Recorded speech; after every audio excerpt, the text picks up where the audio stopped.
பொங்கல் கொண்டாட சொந்த ஊருக்கு செல்வதற்காக கிளாம்பாக்கம் பேருந்து நிலையத்துக்கு மக்கள் திரண்ட வண்ணம் இருக்கிறார்கள். கூடுதல் விவரங்களை செய்தியாளர் வினோத் கண்ணன் வழங்க கேட்கலாம்.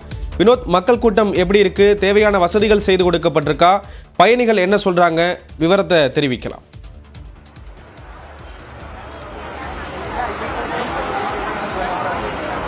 பொங்கல் பண்டிகையை கொண்டாட சென்னையிலிருந்து சொந்த ஊர்களுக்கு செல்வதற்காக இங்கே மக்கள் கூட்டம் அலைமோதி கொண்டிருக்கின்றன. நாம் தற்போது கிளாம்பாக்கம் பேருந்து நிலையத்தில் நின்று கொண்டிருக்கோம். இந்த பகுதியில் பார்க்கும் இடமெல்லாம் மக்கள் தலையாகவே காட்சியளிக்கின்றன. அந்த அளவுக்கு மக்கள் கூட்டம் அலைமோதுகின்றன. நாளை முதல் தொடர் விடுமுறையை தொடர்ந்து சென்னையில் வசித்து வருபவர்கள் சொந்த ஊர்களுக்கு பொங்கல் பண்டிகையை கொண்டாடுவதற்காக இன்று ஒட்டுமொத்தமாக ஒரே நேரத்தில் இந்த கிளாம்பாக்கம் பேருந்து நிலையத்தில் குவிந்ததால் இந்த பகுதி முழுவதுமாகவே மக்கள் கூட்டமாகவே காட்சியளிக்கின்றன. அந்த காட்சியை ஒளிப்பதிவாளர் அருண் காண்பித்துக் கொண்டிருக்கிறார். நாம் பார்க்கலாம். இந்த பேருந்து நிலையம் முழுவதுமாக மக்கள் கூட்டமாக காட்சியளிக்கின்றன.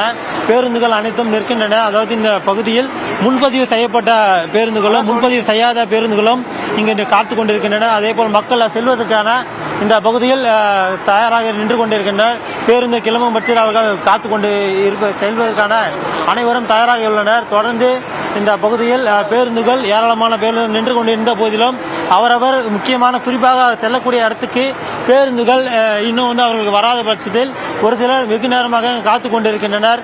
சிலர் இந்த பகுதியில் பார்க்கலாம், சொந்த ஊர்களுக்காக செல்வதற்காக காத்து கொண்டு ஒரு பாயிண்ட் கேட்கலாம். ஏன் எந்த ஊருக்கு போறீங்க? எப்படி? தூத்துக்குடி போறோம் சார்.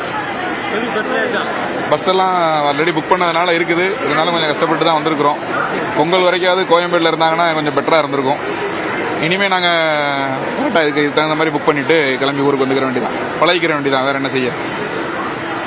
தொடர்ந்து இந்த பயணி கூறியதை கேட்கலாம். இந்த பொங்கல் வரை கோயம்பேடு பேருந்து நிலையமாக இருந்திருக்கலாம் என்று கூறுகிறார். தொடர்ந்து இந்த பகுதியில் மக்கள் கூட்டம் அலைமோதி கொண்டே இருக்கின்றன. நள்ளிரவும் இந்த கூட்டமானது தொடரும் என்று தெரிய வருகிறது. விரிவான விவரங்களை கொடுத்ததற்கு நன்றி வினோத் கண்ணன்.